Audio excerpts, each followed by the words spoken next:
தடுமாறி தடியூன்றும் வயதில் இங்கு தனிமையில் பாவம் பல பேரடா. தன்னிலை மாறி உருமாறி தவிக்கும் முதியோரின் சோகம் பல நூறடா. ஒரு தாய் போல தாலாட்டும், ஒரு தாய் போல தாலாட்டும் கருணை உள்ளம் நமது இல்லம். தடுமாறி தடியூன்றும் வயதில் இங்கு தனிமையில் பாவம் பல பேரடா.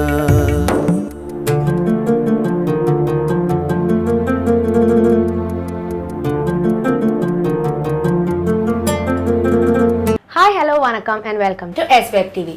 இன்னைக்கு நம்ம பார்க்க போகிறது ஒரு பெரிய செலிபிரிட்டியோ இல்லை ஒரு பெரிய பொலிட்டீஷியனோ இல்லைங்க.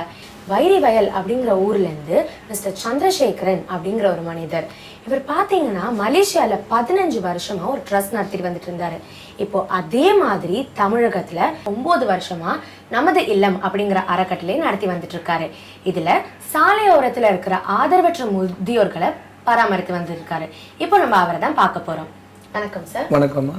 உங்களோட பர்சனல் லைஃப்பை பற்றி கொஞ்சம் ஷேர் பண்ணுங்கள் சார். என் பேர் சந்திரசேகரன்.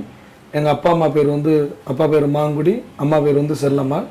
ஸோ வயல்வேல் கிராமத்தில் நான் இப்போ அங்கே வாழ்ந்துக்கிட்டு இருக்கிறேன். ஸோ எனக்கு கல்யாணம் ஆகி 2 குழந்தைங்க இருக்கிறாங்க. மனைவி பேர் வனிதா, பிள்ளைங்க பேர் பையன் பேர் முகேஷ், பொண்ணு பேர் நிதலையா. பையன் ஃபஸ்ட்டு 5வது படிக்கிறாரு, பொண்ணு 3வது படிச்சுருக்காங்க. இதான் என்னோட பர்சனல் லைஃப். உங்களுக்கு இந்த சேவை பண்ணணும் அப்படிங்கிற எண்ணம் எப்போ சார் வந்துச்சு? ஸோ நான் மலேசியாவில் 15 வருஷம் முதியோரத்தில் வேலை பார்த்தேன். அப்போ அங்கே வேலை செய்யும்போது அங்கே உள்ளவங்க நம்மகிட்ட சொல்லுவாங்க, இந்த மாதிரி இங்கே முதியோர்களை நல்லா பார்த்துக்கிறீங்களே, ஸோ உங்கள் நாட்டில் போய் இந்த மாதிரி செய்வீங்களா அப்படின்னு கேட்பாங்க. அப்போ நான் சொன்னேன், எங்கள் நாட்டில் முதியோர்களை ரோட்லேயோ முதியோர் இல்லத்துலையோ இப்படி விட மாட்டாங்க அப்படின்னு நான் அங்கே உறுதியாக சொல்லிவிட்டு நம்ம நாட்டுக்கு இங்கே வரும்போது பார்த்திங்கன்னா எல்லாம் தலைகீழாக இருந்துச்சு. நம்ம ஊருக்கு இந்த பைக்கில் போகும்போது ஒரு டீ கடையில் ஏதோ டீ குடிக்கிறதுக்கு அப்படி நிறுத்தணும் அப்படின்னாக்கா, அங்கே ஒரு 90 வயசு முதியோர் ஒரு 10 நாளாகவே ஒரு மலையில் நனைஞ்சு ஒரு வெயில் காலத்தில் அப்படி ரோட்டு ஓரமாக கிடந்தா ஒரு பார்க்க அது சொல்ல முடியல. அப்படி ஒரு மனநிலையில் எத்தனையோ பேர் இப்படி கிடக்கும்போது நான் போய் கேட்டால் பொதுமக்கள் சரியானபடி பதில் சொல்ல மாட்டாங்க. என்ன புதுசாக கேட்குறேன், எந்த ஒரு டீ கடைக்கு போனாலும் ஒரு முதியோர் அங்கே இருப்பாங்க தான். உதவி பண்ணுறோன்னா உதவி பண்ணு, இதெல்லாம் கேள்வி கேட்கக்கூடாது. இது என்ன உனக்கு புதுசா, நீ எந்த ஊரில் இருந்த வள நாள் அப்படின்னு கேள்வி கேட்டாங்க. அப்போ எனக்கு ஒரு பெரிய ஆச்சரியமாக இருந்துச்சு. நான் வெளிநாட்டில் மலேசியாவில் இருக்கும்போது நம்ம ஒரு சோகமாக இருந்தாலே உனக்கு என்ன பிரச்சனை தம்பின்னு கேட்பாங்க. ஸோ நம்ம நாட்டில் ஏன் இந்த நிலைமை அப்படின்னு கேட்டால் அதுக்கு பதில் முறையான பதில் வரல. எனக்கு ரொம்ப வேதனையாக இருந்துச்சு. என்னடா இப்படி பதில் சொல்கிறாங்களே அப்படின்னு சொல்லிட்டு இப்போ என் நண்பர்கள்ட்ட போய் நான் கலந்தேன். இந்த மாதிரி ரோட்டில் கிடக்கிறாங்களே அப்படின்னு. அவ்வளோலாம் பிள்ளைங்க சாப்பாடு கொடுக்காம புறக்கணிக்கப்பட்டு அந்த மாதிரி வெறுத்து போய் தான் அப்படி கிடக்குறாங்க. உதவி பண்ணுறதா இருந்தால் நீ உதவி பண்ணி சந்துரும் அப்படின்னு நண்பர்கள் ஊக்குவிப்பு கொடுத்தாங்க. ஸோ அதுக்கப்புறம் தான் இந்த மாதிரி ஆரம்பிக்கணுங்கிறது எனக்கு தோணுச்சு. அப்போது நமது இல்லம் அப்படிங்கிற இல்லம் எப்படி சார் ஆரம்பிக்கப்பட்டது?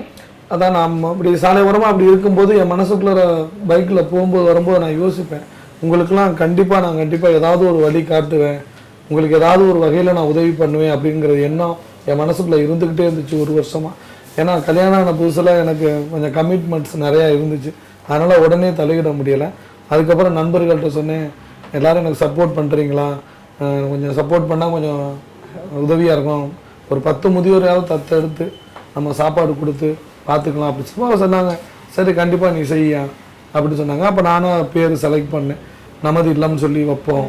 ஏன்னா நமது இல்லம் அப்படின்னா எல்லாருக்கும் ஒரு ஈடுபாடு வரும், நம்ம இல்லைங்கிற உரிமை வரும் அப்படிங்கிற பேரை செலக்ட் பண்ணி அறக்கட்டில் பதிவு பண்ணி அறந்தாங்கில தான் இதை துவங்க ஆரம்பித்தேன். நீங்கள் சொன்னீங்க உங்களோட ஃப்ரெண்ட்ஸ் கிட்ட இருந்தெல்லாம் உதவி வாங்க. உங்களோட குடும்பம் மற்றும் உங்களோட நண்பர்கள் இதற்கு எவ்வளோ ஆதரவு கொடுத்தாங்க? நண்பர்கள் ஃபுல் சப்போர்ட் பண்ணாங்க. குடும்பத்தில் பார்த்து பண்ணியா, உனக்கு தெரியும் நான் எதுவும் சொல்ல விரும்பலை, ஏன்னா 5 வருஷம் நீ முதியோரத்தில் வேலை பார்த்துருக்குற, நல்லா இருக்கிற, உன்னால் முடிந்த வரல உதவி பண்ணு, எங்களால் முடிஞ்ச சப்போர்ட் கொடுக்குறோம் அப்படின்னு சொன்னாங்க. ஸோ அதுக்கப்புறம் சாலை ஓரமாக இருக்கிற நம்ம அறந்தாங்கியை சுற்றி இருக்கிற ஒரு 10 நபர் எடுத்து அந்த உதவி பண்ண ஆரம்பித்தேன். அப்போ உதவி பண்ணும்போது நான் ஒரு ஆள் தான் கை செலவு பண்ணிக்கிட்டு இருந்தேன். அப்போ நண்பர்கள் என்னை கேட்பாங்க, என்னப்பா பண்ணுற அப்படின்னு. இந்த மாதிரி நான் வேலை பார்த்துக்கிட்டு இருக்கேன், சும்மா இருக்கிற நேரத்தில் ஒரு 10 முதியோர்களை தங்க வச்சு சாப்பாடு கொடுத்துக்கிறீங்க அப்படின்னு. அப்படியா, இன்றைக்கி மதிய சாப்பாடு எனக்கு இன்றைக்கி பிறந்த நாள், ஸோ அந்த 10 பேருக்கு நான் சாப்பாடு கொடுக்குறேனே அப்படின்னு சொன்னாங்க. ஸோ இது நல்லா இருக்கு, சரி வாங்க நல்லபடியாக கொடுங்க அப்படின்னு சொன்னேன். அவங்களே கடையிலேருந்து ஒரு 10 பார்சல் வாங்கி வந்து கொடுத்துட்டு போவாங்க. ஸோ அன்றைக்கி ஒரு 500 ரூபா நமக்கு செலவு மிச்சம்தான். சரி அவங்க செய்யட்டும் அப்படின்னு சொல்லி நான் விட்டேன். அதுக்கப்புறம் பார்த்தீங்கன்னா நண்பர்கள் எல்லாருமே எனக்கு கல்யாண நாள், எனக்கு இன்றைக்கி பிறந்த நாள், ஸோ இன்றைக்கி எங்கள் அப்பாவுடைய நினைவு நாள், அதுக்காக ஒரு சாப்பாடு கொடுக்கலான்னு ஆசைப்பட்றேன் அப்படின்னு சொல்லிட்டு நண்பர்கள் எல்லாருமே ஒன்று சேர்ந்து வந்துட்டாங்க. ஸோ இப்போ வந்து நம்மளோட நமது இல்லம் அப்படிங்கிறதுக்கு எப்படிப்பட்ட மக்கள் எந்த நிலைமையில் வராங்க சார்? அதாவது பொதுமக்கள்கிட்டருந்து எனக்கு ஃபோன் வரும். என்ன சொல்லி ஃபோன் வரும் அப்படின்னாக்கா, சார் உங்கள் வாட்ஸ்அப்புக்கு ஃபோட்டோ அனுப்பியிருக்கேன், கொஞ்சம் தயவு செஞ்சு பாருங்கள், நான் அர்ஜென்ட் ஒர்க்காக நான் வெளியில் போகிறேன், தயவு செஞ்சு பார்த்து அதுக்கு ஒரு நல்ல முடிவாக எடுங்க அப்படின்னு சொல்லி ஃபோனில் சொல்லிட்டு அவங்க கட் பண்ணிட்டு போயிடுவாங்க. அந்த உள்ளுக்கு போய் மெசேஜ் பார்த்தோம், வீடியோ ஆன் பண்ணி பார்த்தோம் அப்படின்னாக்கா பார்க்க சகிக்காது. அதாவது காலை அழுகி புழு ஊடுறதோடு அந்த வீடியோ எடுத்து அதில் நம்ம வாட்ஸ்அப்புக்கு அனுப்பியிருப்பாங்க. அப்போ உடனே எனக்கு மனசு ரொம்ப கவலையாக இருக்கும். அப்புறம் நம்ம ஃபோன் பண்ணி, இப்போ தஞ்சாவூரில் இருக்கிறாங்க அப்படின்னாக்கா தஞ்சாவூரில் இருக்கிற ஒரு ஃப்ரெண்டுக்கு ஃபோன் பண்ணி நாங்கள் கேட்போம், இந்த மாதிரி பஸ் ஸ்டாண்டில் அப்படி ஒருத்தர் இருக்காரா, போய் பாருங்கள் அப்படின்னு சொன்னால் போய் பார்த்தா அவர் விசாரிச்சுட்டு என்ன சொல்லுவாங்க, அந்த ஐயா ஒரு மாதமாக இங்கே தான் கிடக்கிறாரு, எங்கே சாப்பிட்றாரு, எப்படி இது பண்ணுறாரு எனக்கே தெரியலை, ஆனால் பார்க்க சைக்கிளில் கிட்டத்தில் போக முடியலை, பயணிங்கள்லாம் ரொம்ப தூரத்தில் தான் இருக்கிறாங்க, கிட்டத்தில் போகல, ஏன்னா அவங்க அங்கேயே பாத்ரூம்லாம் போய் சாப்பிடாம ட்ரெஸ் இல்லாமல் அப்படி கிடக்குறாங்க, ரொம்ப வேதனையாக இருக்குது, முடிஞ்சால் இங்கே வாங்க அப்படிம்பாங்க. நான் உடனே அவங்கள்ட்ட ஃபோனில் சொல்லுவேன், இங்கே நிறையா முதியோர்கள் இருக்கிறாங்க, தயவு செஞ்சு நீங்கள் கொஞ்சம் ஹெல்ப் பண்ண முடியுமா, எனக்கு கார் வசதி அந்த அளவுக்கு இல்லை அப்படின்னு சொன்னோம்னா உடனே அவங்க இருக்கிற ஒரு 10 பேர் ஆளுக்கு 100 ரூபா செலவு பண்ணி ஒரு டாக்ஸிக்காரவங்களை பிடிச்சி அந்த நம்மளோட விசிட்டிங் கார்டு வாட்ஸ்அப்பில் அனுப்பிடுவேன், இந்த அட்ரஸுக்கு கொண்டுட்டு போங்க, இந்த முதியோரை அவங்க பாதுகாத்துக்குவாங்க அப்படின்னு சொல்லுவாங்க. ஸோ அந்த மாதிரி ஒரு பொதுமக்களும் காவல்துறையினரும் நிறைய உதவி பண்ணுறாங்க. ஒரு வயசானவர் அனுப்பும் போதே ஒரு பாக்கெட்டில் 4000 3000 பணம் வச்சு, ஐயா எங்களால் முடிஞ்ச பணம் அவங்கள்ட்ட வச்சு விட்றேன், முடிஞ்ச வரல அவங்களுக்கு ஆஸ்பத்திரி ட்ரீட்மெண்ட் கொடுத்து நல்லா பார்த்துக்குங்க அப்படி சொல்லி ஒரு மாவட்டத்தில் இருந்தோம். எனக்கு தெரிஞ்ச வரையில் ஒரு 5 மாவட்டத்திலிருந்து உள்ள முதியோர்கள் இங்கே வர்றாங்க, நான் அவளை அரவணைச்சிக்கிட்டு வர்றேன். இப்போ நமது இல்லத்துக்கு வந்த பிறகு அவங்க எப்படி உணர்வாங்க? நிறைய வித்தியாசம் தெரியும் முகம். அந்த ஃபோட்டோஸ் எல்லாம் நம்ம அவர்களும் ட்ரெஸ் நீங்கள் நெட்டில் பார்த்தீங்கனால தெரியும். நான் அதை பார்த்தா நிறைய விஷயம் தெரிஞ்சுக்கிட்டேன். ஒரு பூவு 10 நாள் சென்று பார்க்கும்போது அது எப்படி சுருங்கி கருகி போய் கிடக்கும், ஒரு பூ மலரும் போது எவ்வளோ ஒரு அழகாக இருக்கும், அது போன்ற அவங்க இங்கே வந்து ஒரு 1 hour 2 hourலேயே அவங்க முகம் அவ்வளோ ஒரு மாற்றம் இருக்கும். அதில் இறைவனை பார்க்கலாம், ஒரே வார்த்தையில் சொல்லணும்னா இறைவனை பார்க்கலாம். இப்போ நீங்களே அதை செக் பண்ணி பார்க்கலாம். ரோட்டு ஓரமாக இருக்கிற ஒரு மனிதரை வந்து ஒரு ஃபோட்டோவோ ஒரு வீடியோவோ நீங்கள் எடுங்க, அதுக்கப்புறம் அவரை கூட்டி கொண்டு குளிப்பாட்டி ஒரு புது துணை கொடுத்து உனக்கு நான் மயனாக இருக்கிறேன் அப்படின்னு சொல்லி பாருங்க, அதுக்கப்புறம் ஒரு வீடியோ வருங்க, டோட்டல் வித்தியாசம் உங்களுக்கு அதுலேயே தெரியும். அதில் அவருடைய முகத்தில் வந்து இறைவனை பார்க்கலாம். ஸோ ஒரு வார்த்தையில் சொல்லணும்னா அது அப்படித்தான். அவங்க இருக்கிற ஒரு ஃபோட்டோஸும் வீடியோஸும் பார்க்கும்போது பார்த்தீங்கன்னா நம்ம வாழ்க்கையில் முடிஞ்சிருச்சு அப்படிங்கிற முகமும், நம்மளால் இனிமேல் வாழ முடியும், நமக்கு ஒரு பிள்ளை இருக்குது, நமக்கு ஒரு இல்லம் இருக்குது, நமக்கு நம்மளை பார்த்துக்கிறதுக்கு இத்தனை பிள்ளைங்க இருக்காங்க அப்படிங்கிற அறக்கட்டில் வேலை செய்கிறவங்கள சொல்கிறேன், அந்த ஊக்குவிப்பு கொடுக்கறதுனால எங்களோட அவங்க வேலை பார்க்குறாங்க. ஸோ நிறையா வித்தியாசம் தெரியுது. நான் நிதானம் இல்லைன்னு நினச்சிக்கிட்டு இருப்பேன், ஸோ நான் கீழே விழுந்துட்டேன் எனக்கு ஒரு பிரச்சனைனா அவங்க அழுவாங்க. ஸோ அதனால நான் அதில் ஐத்தியம் ஆயிட்டேன். இப்போ நமது இல்லத்திற்கு மக்களிடமிருந்து எவ்வளவு ஆதரவு கிடைக்குது அப்படின்னு நீங்கள் நினைக்கிறீங்க? கோயிலுக்கு போகிறாங்களோ இல்லையோ அந்த நமது இல்லத்துக்கு வர்றாங்க. அது என்ன, நான் கேட்பேன் அவங்கள ஒருத்தரையும் கேட்பேன், இன்னைக்கு கோயிலுக்கு போகலையா அப்படின்னு கேட்பேன், இன்னைக்கு பிறந்த நாள் கோயிலுக்கு போகலன்னு. முதல்ல இந்த 100 பேருக்கு வயிறார சாப்பாடு கொடுத்துட்டு நாங்கள் அதுக்கப்புறம் கோயிலுக்கு போகிறோம். ஆனால் கடமைக்கு தான் கோயிலுக்கு போகிறோம். மற்றபடி எங்கள் மனசாட்சிக்கு இதை தான் நான் கோயிலாக நினைக்கிறேன். இவங்க சாப்பிட்றத நான் கண்ணால் பார்த்துட்டேன். இந்த பிறந்ததுக்கு நான் அவ்வளோ பேர் சாப்பிட்றத என் செலவில் நான் அவ்வளோ பேர் சாப்பாடு போடுறேன். இதுதான் என்னோட பிறந்த நாள், நான் ரொம்ப சந்தோஷமாக இருக்கிறேன். என்னோடய ஃப்ரெண்ட்ஸுகளுக்கெல்லாம் நான் சொல்கிறேன், இவ்வளோ நாள் இப்போ எனக்கு 20 வயசாகுது, 19 வருஷம் வாழ்க்கையை வந்து இப்படி உள்ளவங்களுக்கு கொடுக்காம இப்படி ஒரு வாய்ப்பு இல்லாமல் நான் ரொம்ப தொலைச்சிட்டேன். ஸோ இப்படி வாய்ப்பு கொடுத்தா அந்த இறைவனுக்கும் உங்களுக்கு தான் நான் நன்றி சொல்லணும். ஏன்னா அந்த 100 பேருக்கு சாப்பாடு கொடுக்குற ஒரு பாக்கியத்தை கொடுத்தீங்க அப்படின்னு அவங்க பரிமாறும் போது பார்த்தீங்கன்னா அவங்க கன்னத்தை உருவி முத்தம் கொடுப்பாங்க. நிறைய விஷயம் நேரில் பார்க்கும்போது அது அழுக தான் வரும். ஏன்னா ஒரு சின்ன சாம்பிள் என்னென்னா, ஸ்கூல் ஒரு ஸ்கூலில் இருந்தும் குழந்தைங்களை கூட்டியாந்து காமிப்பாங்க. ஒரு பிள்ளைகளை கூப்பிட்டு எல்லாரும் மடியில் உட்கார வச்சுப்பாங்க. ஏன்னா நம்மகிட்ட ஒரு சின்ன வித்தியாசம் என்ன அப்படின்னா, மனநலம் சரியில்லை அப்படின்னு சொன்னாலே அப்படி ஒரு அறக்கட்டில் இருந்தால் தமிழ்நாட்டில் என்ன பண்ணுறாங்கன்னா தனித்தனி செல்லு தனித்தனி பாதுகாப்பு கிட்டத்தில் யாரையும் விட மாட்டேங்கிறாங்க. பெரும்பாலும் நான் கேள்விப்பட்ட வரைக்கும் நம்ம இல்லத்தில் அப்படி இல்லை. பிள்ளைங்களா இருந்தாலும் கொண்டே மடியில் உட்கார வச்சுருவேன். நான் கடவுள் மேலே பாரத்தை போட்டுருவேன். கடவுளே இந்த பிள்ளைக்கு ஏதாவது ஒன்றுன்னா என்னை கொண்டுருவாங்க, நீ தான் பார்த்துக்கணும்னு சொல்லி கொண்டுருவேன். அந்த வயசானவங்க வந்து அந்த பிள்ளைய அவ்வளோ உருவி முத்தம் கொடுப்பாங்க. சொல்ல ரொம்ப வேதனையாக இருக்கும். அது ரொம்ப ரொம்ப கஷ்டமாக இருக்கும். உண்மையிலே மனசார சொல்லணும்னா அதுதான். ஸோ அது அப்படி அவங்களுக்கு ஒரு சந்தோஷத்தை கொடுத்த ஒரு சந்தோஷம் எனக்கு. ஸோ அந்த பேரப்பிள்ளைகள் அந்த பேரண்ட்ஸுகளும் வந்து அதை அப்செட் பண்ணுறாங்க. முதியோர்களுக்கு அனுப்பக்கூடாதுன்னு நினைக்கல. எல்லா ஸ்கூல் வாத்தியாரங்களுமே அப்படி தான். இந்த முதியோர்களை பாருங்கள் ரொம்ப நிறைய சப்போர்ட் பண்ணுறாங்க. குழந்தைங்களை அனுப்பி சந்தோஷப்படுத்துகிறாங்க. அவங்க பிறந்த நாளுக்கு வந்து அங்கே உட்காந்து அழுகிறாங்க. கோயில் நினச்சி அங்கேயே உட்காந்து அவங்களோட உட்காந்து சாப்பிட்றாங்க. மக்களை வந்து நான் இப்போ ஒரு தெய்வமாக நினைக்கிறேன். ஏன்னா ஒரு பிறந்த நாள்னால 100 பேர் சாப்பாடு கொடுக்கணும்னு மாறிட்டாங்க. ஸோ இனிமேல் தமிழ்நாட்டில் வந்து முதியோர்களுக்கு வந்து சாப்பாடு இல்லாத நிலைமை வந்துடும் அப்படிங்கிற, சாப்பாடு அவங்களுக்கு பசிங்கிற நிலைமை வராது அப்படிங்கிற ஒரு நம்பிக்கை. அதே நேரத்தில் வந்து இப்படி ஒரு நிலைமை பிள்ளைங்க விடக்கூடாது அப்படிங்கிறது மனசுக்குள்ள ஒரு ஆதங்கம். அதாவது நம்ம இல்லத்தில் இப்போ எடுத்துட்டீங்கன்னா 100 முதியோர்கள் இருக்காங்க. அதில் நிதானம் உள்ளவங்க அவங்க சாலை ஓரமாக போய் மீட்டை போடுறாங்க இல்லையா, அப்போ நான் கேட்பேன், அம்மா இங்கே எப்படிம்மா வந்தீங்க அப்படின்னு கேட்பேன். அதில் ஒரு சில முதியோர்கள் என்ன சொல்லுவாங்கனாக்கா, என் பிள்ளை என்னை கொண்டாந்து ஹாஸ்பிட்டலில் சேர்த்து விட்டாரு, சேர்த்து விட்டுட்டு இந்த வர்றேன்னு சொல்லிட்டு போனார், யாரும் வரல அப்படி சொல்லி அறந்தாங்கி ஜிஹெச்லேருந்து குறைஞ்சபட்சம் ஒரு 20 முதியோர்கள் அதான் பிள்ளைங்க கொண்டாந்து விட்டுட்டு போனாங்கப்பா, அதுக்கப்புறம் யாரும் வரல. ஸோ இனிமேல் வரமாட்டாங்கன்னு நாங்கள் நினைக்கிறோம். ஸோ இருந்தாலும் உங்கள் இடத்துல வச்சு பாதுகாப்பு கொடுங்க, வந்தால் அவங்களோட அனுப்பி வைங்கன்னு சொல்லி அறந்தாங்கி ஜிஹெச்லேருந்தும் திருப்பூர் ஜிஹெச்லேருந்தும் 40 பேர் அனுப்பியிருக்கிறாங்க. பிள்ளைங்க இருந்து இந்த வர்றேன்னு சொல்லி விட்டுட்டு போனதை நான் கேட்கும்போது அவங்க என்ன நம்புறாங்கன்னா, என் பிள்ளை கண்டிப்பாக வந்துடுவான், நீங்கள் தான் அவசரப்பட்டு தூக்கிட்டு வந்துட்டீங்கன்னு அவங்க சொல்லுவாங்க. ஆனால் ரொம்ப வேதனையாக இருக்கும். இதில் ஒரு பெரிய ஆச்சரியம் என்ன அப்படின்னாக்கா, அந்த காலத்தில் சொன்ன எந்த ஒரு பழமொழியும் பொய் ஆகலை. பெத்த மனம் பித்து பிள்ளை மனம் கல்லுன்னு சொல்லுவாங்க. ஆனால் எந்த பழமொழியும் பொய் ஆகலை. அவங்க இது வரைக்கும் ஒரு பிள்ளையை கூட அவங்க சாபம் விட்டதில்லை.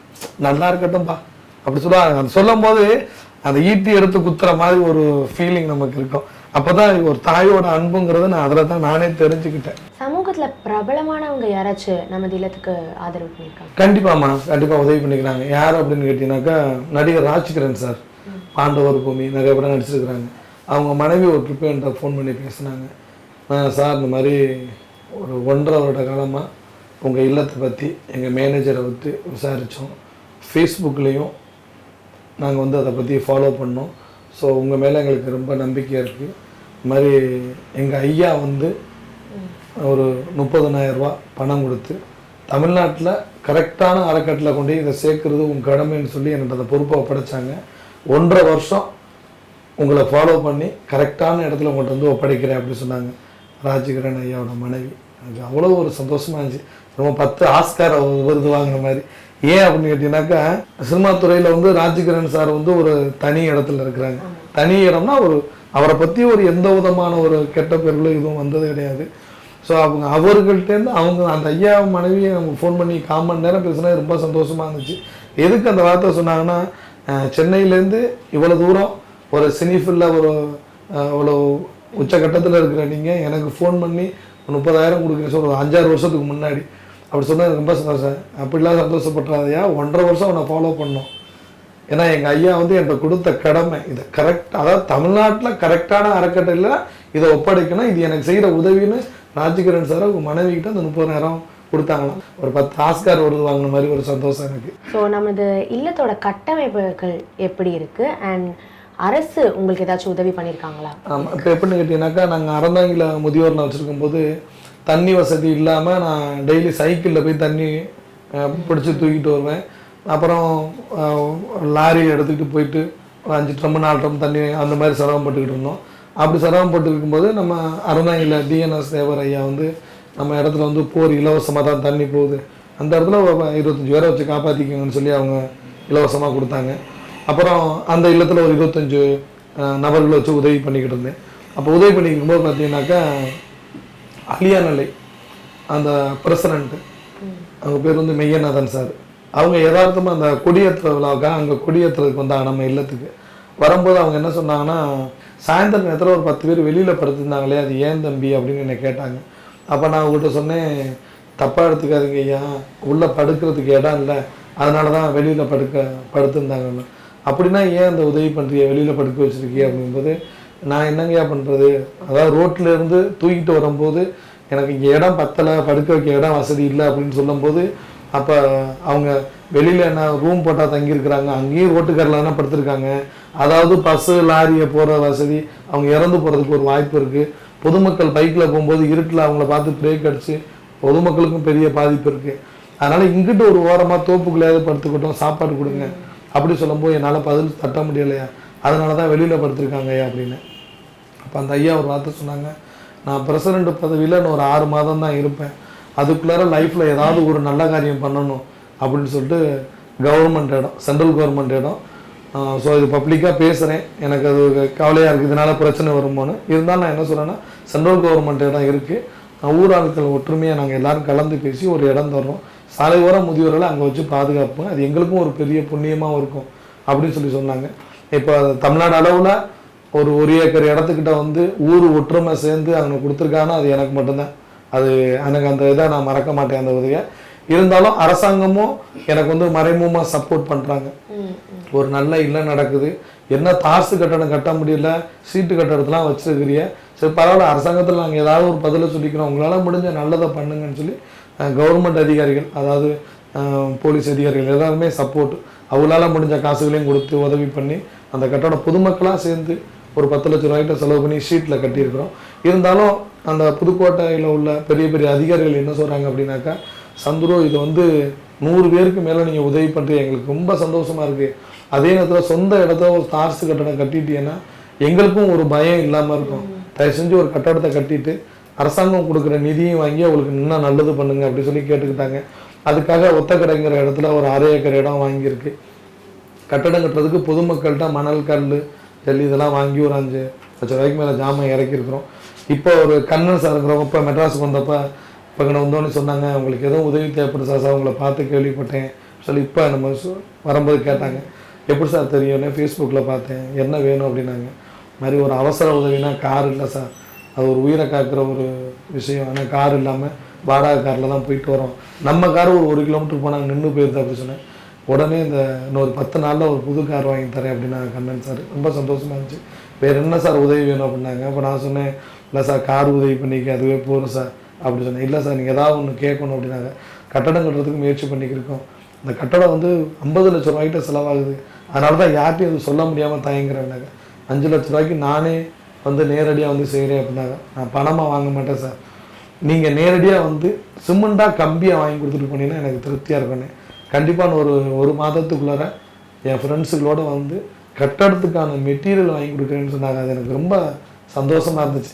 ஸோ இன்னொரு 500 பேரை கூட நம்மளால் காப்பாற்ற முடியுங்கிற ஒரு புது தைரியம் வந்திருக்கு.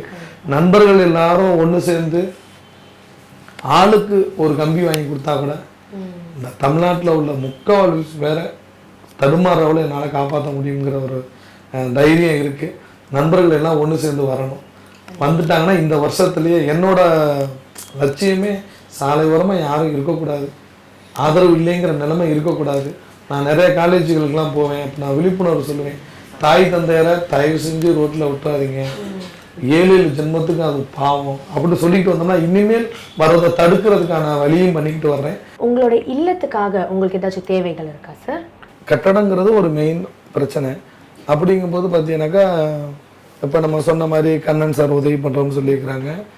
அதே சேம் டைம் ஒரு வருஷமாகவே வந்து அரசர் குளங்கிறது நம்ம ஏரியாவிலேருந்து ஒரு பக்கத்தில் நல்ல ஒரு இஸ்லாத் நிறையா நண்பர்கள் உதவி அங்கே இது பண்ணும்போது அங்கே பார்த்தீங்கன்னாக்கா சாதி கல்வின்னு சொல்லிட்டு ஒரு நண்பர் வந்து ஒரு 5 வருட காலமாக ஃப்ரெண்ட்ஸுகள்கிட்டலாம் ஒன்று சேர்த்து ஒரு 10 மூட்டை அரிசி, 100 கிலோ பருப்பு, இது மாதிரி தேவையான பொருட்கள் எல்லாமே உதவி பண்ணிக்கிட்டு இருக்கிறாங்க. சிறு வயசு தான், 35 வயசுக்குள்ளே தான் இருக்கும். அவங்க சொல்கிறது என்னன்னாக்கா, என் உயிர் இருக்கிற வரைக்கும் என் நண்பர்கள் எல்லாம் ஒன்று சேர்த்து இங்கே பசிப்பட்டினிங்கிற நிலைமையும் வரக்கூடாதுன்னு சொல்லி நான் போராடுவேன்.